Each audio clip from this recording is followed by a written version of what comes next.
Բարև ձեզ, այսօր խոսելու եմ հավանականությունների տեսության մասին։ Հավանականությունների տեսությունը մաթեմատիկայի այն ուղղությունն է, որը առօրյա կյանքում ամենահաճախն է մեզ պետք գալիս ճիշտ որոշումներ կայացնելու համար։ Ինչ է հավանականությունների տեսությունը։ Հավանականությունների տեսությունը մաթեմատիկայի այն ճյուղն է, որն ուսումնասիրում է պատահական երևույթները և գնահատում, թե որքան հավանական է որևէ իրադարձության տեղի ունենալը։ Հավանականությունների տեսության հիմքում ընկած է պատահական իրադարձությունների գաղափարը։ Ինչ է պատահական իրադարձությունը։ Պատահական իրադարձությունը այն է, որի արդյունքը նախապես չգիտենք, բայց գիտենք բոլոր հնարավոր արդյունքների քանակը։ Ենթադրենք մեկ անգամ նետում ենք զառ։ Մենք չգիտենք, թե մեկ նետման արդյունքում ինչ թիվ կընկնի, բայց գիտենք, որ հնարավոր է, որ ընկնի 1-ից 6 թվերից մեկը։ Այսինքն մենք գիտենք, թե ինչ արդյունքներ կարող են լինել։ Կարող է լինել 6 արդյունք, բայց թե կոնկրետ որ արդյունքը կընկնի մեկ նետման արդյունքում, մենք չգիտենք։ Պատահական փորձն այն գործողությունն է, որը մենք կատարում ենք և որի արդյունքը նախապես հայտնի չէ։ Մեկ պատահական փորձի արդյունքը անվանում են պատահույթ։ Յուրաքանչյուր պատահական փորձ ունի իր բոլոր հնարավոր արդյունքների բազմությունը, որը կոչվում է նմուշային տարածք։ Բերեմ օրինակ, որպեսզի ավելի հասկանալի լինի։ Շատերը շփոթում են պատահույթը իր իրադարձության և պատահական փորձի հետ։ Ենթադրենք մենք նետում ենք զառը։ Զառը նետելու պրոցեսը իրադարձություն է, թե ոչ։ Ոչ, ըստ հավանականությունների տեսության գաղափարի, միայն զառի նետումը իրադարձություն չէ։ Զառի նետումը համարվում է պատահական փորձ, քանի որ այն գործողություն է։ Հետևաբար, պատահական փորձը ցույց է տալիս գործողություն։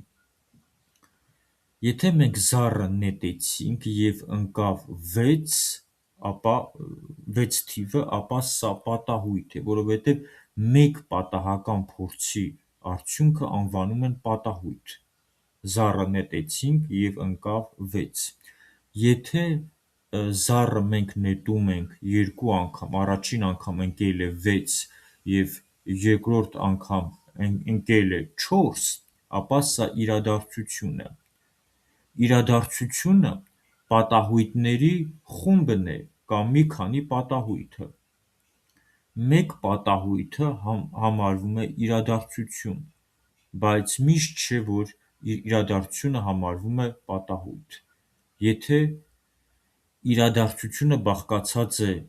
մի քանի պատահույթներից, ապա դա որպես առանձին պատահույթ չի համարվում։ Յուրաքանչյուր պատահական փորձ ունի իր բոլոր հնարավոր արդյունքների բազմությունը, որը կոչվում է նմուշային տարածք։ Զառի մեկ նետումը ունի 1-ից 6 թվերի նմուշային տարածքը, այսինքն հնարավոր է 6 տարբերակ։ Բոլոր հնարավոր արդյունքների բազմությունը նմուշային տարածք է։ Ենթադրենք համակարգիչը պատահական հանում է 1-ից 100 թվերից ցանկացած մեկը։ Մենք չգիտենք, թե ինչ թիվ կհանի, բայց գիտենք, որ կհանի 1-ից 100 թվերից որևիցե մեկը, այսինքն նմուշային տարածքը 1-ից մինչև 100 թվերն է, այսինքն կա 100 տարբերակ։ Ինչ տառով ենք նշանակում հավանականությունների տեսության մեջ իրադարձությունը։ Հավանականությունների տեսության մեջ իրադարձությունը նշանակում ենք ցանկացած մեծատառ լատինական տառով բացի P տառից։ Ինչու բացի P տառից։ Քանի որ P տառով մենք նշանակում ենք իրադարձության տեղի ունենալու հավանականությունը։ Ցանկացած իրադարձության տեղի ունենալու հավանականությունը որոշվում է հետևյալ բանաձևով. P-ն հավասար է m բաժանած n-ի։ Բանաձևում ան իրադարձությունն է, p-ն իրադարձության կատարման հավանականությունը, n-ը բոլոր հնարավոր արդյունքների քանակը, կամ այլ կերպ ասած նմուշային տարածքի բոլոր տարրերի քանակը, իսկ m-ը իրադարձությանը նպաստող բոլոր արդյունքների քանակը։ Բերեմ մեկ պարզ օրինակ։ Պարկում կա 10 գնդիկ, որոնցից 3-ը սև է, 7-ը սպիտակ է։ Ինչքան է հավանականությունը, որ եթե մենք պարկից հանենք մեկ գնդիկ, այդ գնդիկը կլինի սև գույնի։ Ասեցի, պարկում կա 10 գնդիկ, 3-ը սև, 7-ը սպիտակ։ Այսինքն պարկում կա 10 գնդիկ, n-ը հավասար է 10-ի, այսինքն մեկ հանելու արդյունքում կընկնի այդ 10 գնդիկներից ցանկացածը, 10 տարբերակ է հնարավոր։ Այդ 10 տարբերակից իրադարձության կատարմանը նպաստում է 3-ը, քանի որ 3 սև գնդիկ է գտնվում պարկում, իսկ մենք հաշվարկում ենք սև գնդիկ ընկնելու հավանականությունը։ Հետևաբար սև գնդիկ ընկնելու հավանականությունը հավասար է 3/10-րդի։ Իրադարձության հավանականությունը արտահայտվում է կամ կանոնավոր, կամ տասնորդական կոտորակով, 0-ից 1 թվերի միջակայքում։ Ընդ որում, եթե իրադարձության տեղի ունենալու հավանականությունը հավասար է 0-ի, նշանակում է, որ այդ իրադարձության տեղի ունենալը տեսականորեն անհնար է, իսկ եթե հավասար է 1-ի, նշանակում է, որ իրադարձությունը հաստատ տեղի կունենա։ Բերեմ հետևյալ օրինակը։ Մենք զառը նետում ենք։ Ինչքան է հավանականությունը, որ կընկնի 7 թիվը։ Դե իհարկե հնարավոր չէ, սա անհնար իրադարձություն է, քանի որ զառի վրա 7 թիվ չկա, 1-ից 6 թվերն են, հետևաբար 7 ընկնել չի կարող։ Սա անհնար իրադարձություն է, հետևաբար այս իրադարձության տեղի ունենալու հավանականությունը 0-ի է, որովհետև այն չի կարող տեղի ունենալ։ Իսկ եթե մենք ասենք, որ նետում ենք զառը և ինչքան է հավանականությունը, որ կընկնի 1-ից 6 թվերից ցանկացածը, ապա այս հավանականությունը հավասար է 1-ի, որովհետև եթե զառի վրա 1-ից 6 թիվ է և այն մեկ անգամ նետում ենք, 1-ից 6 թվերից մեկը հաստատ ընկնելու է, հետևաբար այս իրադարձությունը հաստատ տեղի է ունենալու։ Մեկ այլ օրինակ բերեմ հաստատ տեղի ունեցող իրադարձության, ենթադրենք պարկում կա 5 կարմիր գնդակ, մենք հանում ենք մի գնդակ, ինչքան է հավանականությունը, որ կընկնի կարմիր գնդակ, իհարկե 1 է, քանի որ եթե պարկում 5 գնդակ է, մեկը պատահական հանում ենք, ապա հաստատ այդ մեկ գնդակը կարմիր գույնի է լինելու, որովհետև միայն կարմիր գույնի գնդակներ են գտնվում պարկում, այլ գույնի գնդակ չկա։ Հետևաբար այս իրադարձության տեղի ունենալու հավանականությունը հավասար է 1-ի, քանի որ այն հաստատ տեղի է ունենալու։ Հավանականությունների տեսությունում իրադարձությունները կարող են իրար հետ կապված լինել կամ կարող են լինել անկախ, իրար հետ չկապված։ Իրար հետ կապված իրադարձություններ կոչվում են նաև գաղթյալ իրադարձություններ, այն իրադարձություններն, որի դեպքում մեկ իրադարձության տեղի ունենալը ազդում է մյուսի հավանականության վրա։ Հավանականությունների տեսությունում իրարից անկախ են համարվում այն իրադարձությունները, որի դեպքում մեկ իրադարձության տեղի ունենալը չի ազդում մյուսի հավանականության վրա։ Սա էլ հակառակն է, ի տարբերություն իրարից կախված իրադարձությունների, իրարից անկախ իրադարձությունների դեպքում մի իրադարձության տեղի ունենալը չի ազդում մյուսի հավանականության վրա։ Ենթադրենք մետաղադրամը նետում ենք 2 անգամ, առաջին անգամ ընկել է թիվ, ինչքան է հավանականությունը, որ երկրորդ անգամ նույնպես կընկնի թիվ։ Իհարկե 0.5 է, հավանականությունը ինչպես առաջին, այնպես էլ երկրորդ նետման դեպքում մնում է նույնը, 0.5 չի փոխվում, քանի որ այս իրադարձությունները իրարից անկախ են։ Եթե ցանկանում ենք իմանալ, թե ինչքան է հավանականությունը, որ բոլոր իրարից անկախ իրադարձությունները տեղի կունենան, ապա այդ իրադարձությունների հավանականությունները բազմապատկում ենք իրար։ Վերադառնանք իմ այս օրինակին, մենք մետաղադրամը նետում ենք 2 անգամ, ինչքան է հավանականությունը, որ 2 անգամ նետման արդյունքում 2 անգամ էլ կընկնի թիվ, ապա այս դեպքում 0.5-ը բազմապատկում ենք 0.5-ի։ Ցանկացած նետման դեպքում թիվ ընկնելու հավանականությունը 0.5 է։ Եթե մենք ուզում ենք հաշվարկել հավանականությունը, որ երկու նետման ընթացքում ինչքանով է հավանականությունը, որ կընկնի թիվ, ապա 0.5-ը բազմապատկում ենք 0.5-ի։ Հիմա, եթե ցանկանում ենք իմանալ, թե ինչքան է հավանականությունը, որ գոնե մեկը տեղի կունենա, ապա դա հաշվում ենք 1-ից հանելով այդ իրադարձությունների տեղի չունենալու հավանականությունների արտադրյալը։ Քիչ անց որ խնդիրներ լուծենք, սրան ես մանրամասն կանդրադառնամ, բայց բերեմ օրինակ. մետաղադրամը նետում ենք 5 անգամ։ Ինչքան է հավանականությունը, որ այդ 5 նետումներից գոնե մեկում կընկնի զինանշան։ Այս դեպքում հաշվում ենք իրադարձության տեղի չունենալու հավանականությունների արտադրյալը, այսինքն 0.5-ի 5 աստիճան, 5 անգամ բազմապատկում ենք, և 1-ից հանում ենք 0.5-ի 5 աստիճանը, սրանով ստանում ենք հավանականությունը, որ գոնե մեկ անգամ 5 նետումներից մեկը կլինի զինանշան։ Իրադարձությունները հավանականությունների տեսությունում կարող են իրար հետ հատվել և կարող են իրար հետ չհատվել։ Հատվող են համարվում այն իրադարձությունները, որոնք կարող են ունենալ ընդհանուր արդյունք, իսկ չհատվող են համարվում այն իրադարձությունները, որոնք ընդհանուր արդյունք չեն կարող ունենալ։ Բերեմ մեկ օրինակ. մենք նետում ենք զառը, ինչքան է հավանականությունը, որ կընկնի 3 թիվը կամ կընկնի կենթ թիվ։ Սրանք հատվող իրադարձություններ են, որովհետև եթե ընկնի 3, ապա 3-ը հենց կենթ թիվ է, այստեղ մենք տեսնում ենք հատում։ Բայց եթե ասենք, որ ինչքան է հավանականությունը, որ կընկնի 3 և կընկնի զույգ թիվ, ապա այստեղ հատում չկա, որովհետև եթե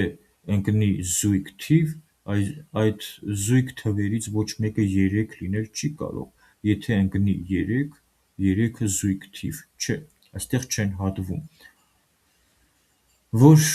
իրադարձություններն են հավանականությունների տեսությունում համարվում հակադարձ։ Հավանականությունների տեսությունում հակադարձ են համարվում այն երկու իրադարձությունները, որոնցից միայն մեկը կարող է տեղի ունենալ։ Հակադարձ իրադարձությունների հավանականությունների գումարը միշտ հավասար է 1-ին։ Բերեմ մեկ օրինակ. մետաղադրամի վրա հենց։ Մետաղադրամը նետում ենք 1 անգամ։ Այստեղ կարող է լինել երկու արդյունք. կամ կընկնի թիվ, կամ կընկնի զինանշան։ Այս իրադարձությունները հակադարձ իրադարձություններ են։ Ինչու՞։ Որովհետև եթե 1 անգամ ենք նետում մետաղադրամը, չի կարող ընկնել և թիվ, և զինանշան, կկատարվի այս իրադարձություններից միայն մեկը։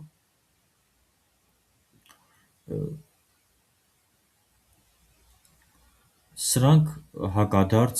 իրադարձություններ են, այսինքն չեն կարող միաժամանակ երկուսն էլ տեղի ունենալ։ Կամ մեկ այլ օրինակ բերեմ. զառը նետում ենք 6 անգամ, ինչքան է հավանականությունը, որ այդ 6 անգամներից գոնե մեկում կընկնի 4 թիվը, և ինչքան է հավանականությունը, որ այդ 6 նետումներից և ոչ մեկում չի ընկնի 4 թիվը։ Սրանք հակադարձ իրադարձություններ են, որովհետև եթե 6 անգամ զառը նետենք, գոնե մեկ անգամ կամ կընկնի 4 թիվը կամ չի ընկնի 4 թիվը։ Հիմա անցնենք խնդիրների լուծմանը, որպեսզի մեր ձեռք բերած տեսական գիտելիքները գործնականում ամրապնդենք։ Կարդում եմ առաջին խնդիրը։ Արմենին տեղեկացնում են, որ հաջորդ շաբաթ իրեն 1 օրով գործուղելու են մասնակցելու դասընթացի։ Ինչքան է հավանականությունը, որ Արմենի գործուղումը կլինի ուրբաթ օրն այն դեպքում, երբ շաբաթ և կիրակի օրերին չի կարող գործուղում լինել։ Մեզանից պահանջվում է գտնել, թե ինչքան է հավանականությունը, որ Արմենի գործուղումը կլինի ուրբաթ օրը, այն դեպքում, երբ շաբաթ կիրակի օրերին գործուղում չի կարող լինել։ Նախ հասկանանք, որն է այս խնդրում իրադարձությունը, ինչ իրադարձության հավանականությունը մենք պետք է որոշենք։ Մենք պետք է որոշենք Արմենի գործուղման ուրբաթ օրը ընկնելու հավանականությունը։ Հավանականությունը նշանակենք PA տառով։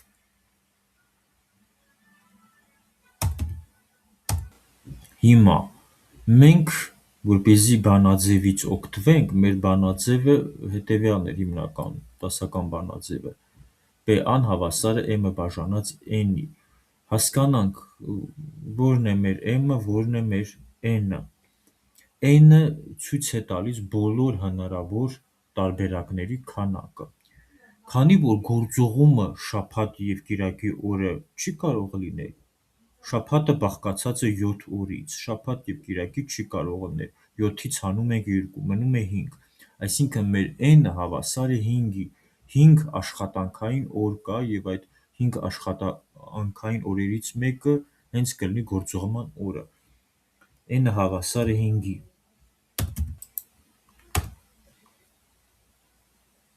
Իսկ ինչի է հավասար M-ը։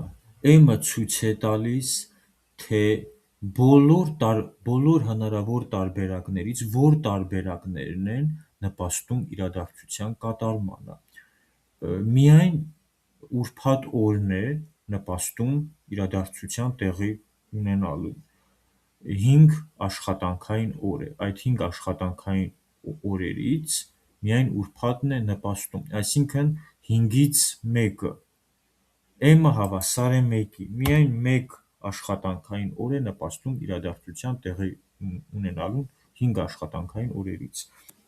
Արժեքները տեղադրեցինք բանաձևի մեջ և ստացվեց 1/5, նշանակում է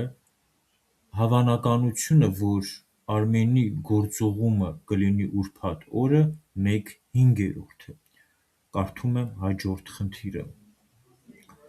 Պարկում կան 50 գնդիկներ, համարակալված 1-ից 50 թվերով։ Հանում են առաջին թիվը, այն 26-ն էր ու այն պարկ նորից ետ չեն գցում։ Որքան է հավանականությունը, որ պարկից երկրորդ անգամ հանելիս կընկնի 18 համարի գնդիկը։ Պարկում կան 50 գնդիկներ, համարակալված 1-ից 50 թվերով։ Հանում են առաջին թիվը, այն 26-ն էր ու այն պարկ նորից ետ չեն գցում։ Մեզ պետք է գտնել, թե որքան է հավանականությունը, որ պարկից երկրորդ անգամ հանելիս կընկնի 18 համարի գնդակը։ Այստեղ մենք գործ ունենք իրարից կախված իրադարձությունների հետ, ինչպես ես վերևում նշեցի, որ իրադարձություններն են համարվում իրարից կախված, նորից եմ կրկնում, իրարից կախված են համարվում այն իրադարձությունները, երբ մեկի տեղի ունենալը ազդում է մյուսի հավանականության վրա։ Հիմա դուք կարող եք հարցնել, ինչ կապ ունի այստեղ մի իրադարձության կատարումը մյուս իրադարձության հավանականության փոփոխման վրա, եթե առաջին անգամ թիվը հանել են, ընկել է 26, ասեմ, թե ինչ կապ ունի։ Եթե հանում են առաջին թիվը, ապա հավանականությունը, որ կընկներ 18 համարի գնդիկը, 1/50 է։ Ինչու 1/50, որովհետև պարկում կա 50 գնդիկ, և 18 համարի գնդիկը հենց մեկն է։ 50-ից մեկն է նպաստում իրադարձության կատարմանը։ Առաջին անգամ հանելիս 18 համարի գնդիկի ընկնելու հավանականությունը 1/50 է։ Հիմա երկրորդ անգամ գնդիկի հավանականությունը ներողություն, հիմա եթե պարկում հանում են առաջին գնդիկը, ընկնում է 26 ու այն նորից պարկը ետ չեն գցում և հանում են երկրորդ գնդիկը պարկից, 18 համարի գնդիկը ընկնելու հավանականությունը փոխվում է, թե ոչ։ Շատերը կասեն ոչ, չի փոխվում։ 1/50 էր, 1/50 էր, 1/50 էլ մնում է, ոչ, փոխվում է։ Ինչու է փոխվում։ Որովհետև երբ որ պարկում կար 50 գնդիկ, երբ որ արդեն մեկը հանում են ու նորից չեն գցում պարկի մեջ արդեն մնում է 49 գնդիկ, ոչ թե 50։ Հետևաբար երկրորդ անգամ գնդիկ հանելիս հավանականությունը կլինի 18 համարի գնդիկ ընկնելու ոչ թե 1/50, այլ 1/49։ Իսկ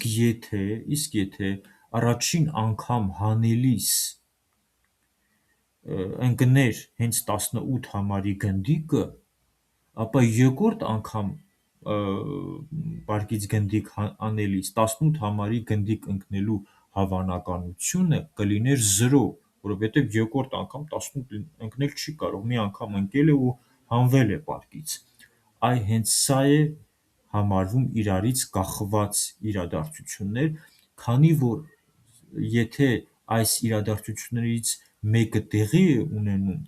ապա այն ազդում է մյուս իրադարձության հավանականության վրա, այլ կերպ ասած, մի իրադարձության տեղի ունենալը փոխում է մյուս իրադարձության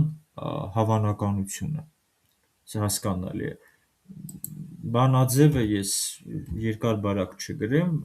որքան է հավանականությունը, որ պարկից երկրորդ անգամ հանելիս կընկնի 18 համարի գնդիկը, 1/49։ Կարդում եմ հաջորդ խնդիրը։ Նետում ենք մետաղադրամը 2 անգամ։ Որքան է հավանականությունը, որ առաջին նետման արդյունքում կընկնի զինանշան, իսկ երկրորդ նետման արդյունքում՝ թիվ։ Այստեղ մենք գործ ունենք իրարից անկախ իրադարձությունների հետ, որովհետև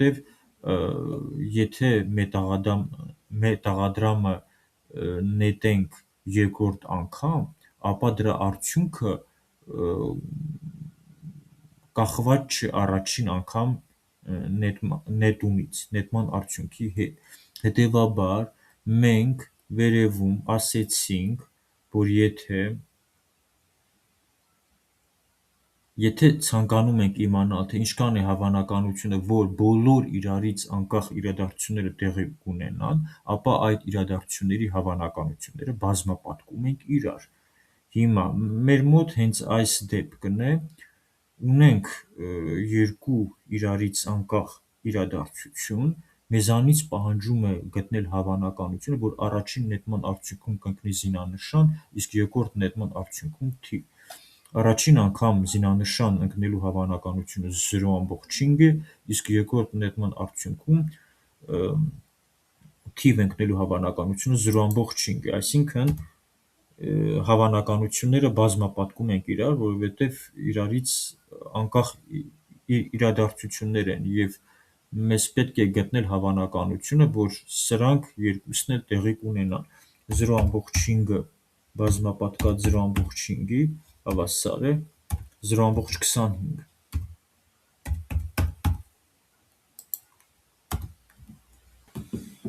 Կարդում եմ հաջորդ խնդիրը։ Մետաղադրամը նետում ենք 4 անգամ։ Որքան է հավանականությունը, որ այդ 4 նետումներից գոնե մեկ անգամ կընկնի թիվ։ Վերևում մենք խոսեցինք այն մասին, թե ինչպես ենք լուծում հետևյալ խնդիրները։ Ես բարձրանամ կարդամ, որպեսզի ավելի պատկերավոր լինի։ Տեսեք, եթե ցանկանում ենք իմանալ, թե ինչքան է հավանականությունը, որ գոնե մեկը տեղի կունենա, ապա դա հաշվում ենք 1-ից հանելով այդ իրադարձությունների տեղի չունենալու հավանականությունների արտադրյալը։ Հիմա մետաղադրամը նետում ենք 4 անգամ, որքան է հավանականությունը, որ այդ 4 նետումներից գոնե մեկ անգամ կընկնի թիվ։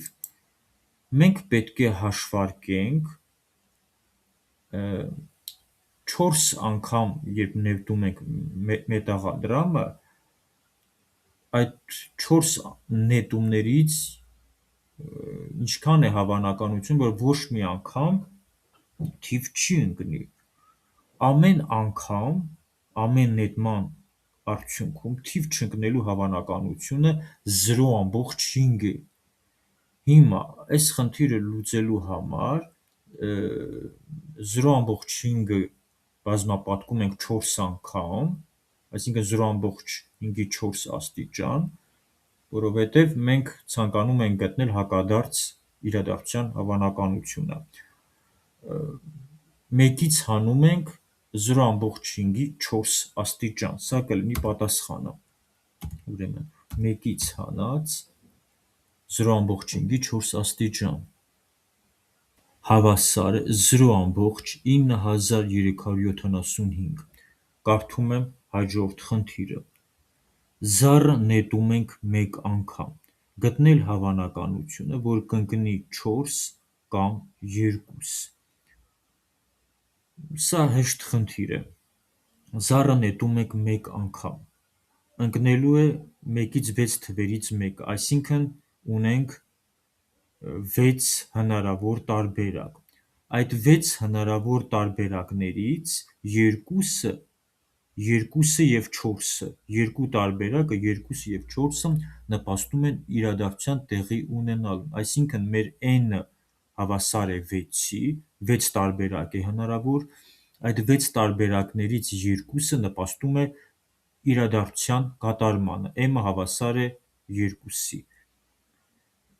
Գրենք բանաձևը։ Ես բանաձևը գրեցի, արժեքները տեղադրեցի բանաձևի մեջ և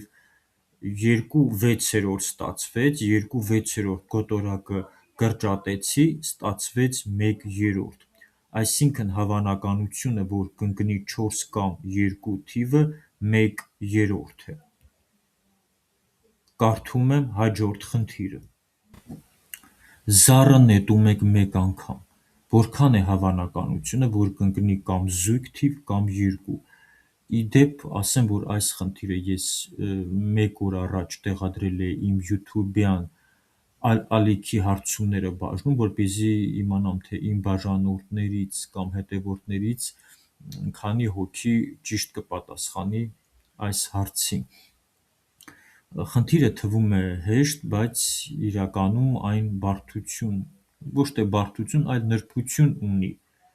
Նորից կարդամ. զառը նետում ենք մեկ անգամ, որքան է հավանականությունը, որ կընկնի կամ զույգ թիվ կամ 2։ Այստեղ կա իրադարձությունների հատում։ Երկու իրադարձություն և այս երկու իրադարձությունները հատվում են։ Ինչու՞։ Որովհետև եթե զառը նետեն մեկ անգամ ու ընկնի 2, ապա 2-ը հենց զույգ թիվ է։ Այսինքն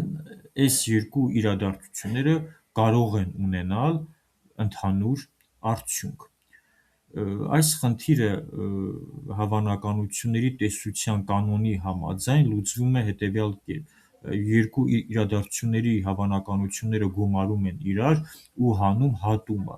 բայց չեմ ուզում ես խնդրի լուծումը բարդացնել, հետո էլ շատերը կարող են չհասկանալ։ Ուզում եմ խնդիրը լուծել բավականին հեշտ ու մատչելի եղանակով, որպեսզի հասկանալի լինի։ Դուք նախ եւ առաջ պետք է սովորեք նման խնդիրները արագ ու հեշտ ճանապարհով լուծելը, հասկանալով, մտածելով։ Տեսեք, ամենահեշտ լուծումն եմ ներկայացնում, որը եթե տրամաբանորեն մտածեք, բոլորդ էլ կհանգեք այս լուծմանը։ Եթե զառը նետեք մեկ անգամ ու ընկնի 2, ապա 2-ը զույգ թիվ է։ Եթե զառը նետենք ու ընկնի զույգ թիվ, ապա մեր իրադարձությունը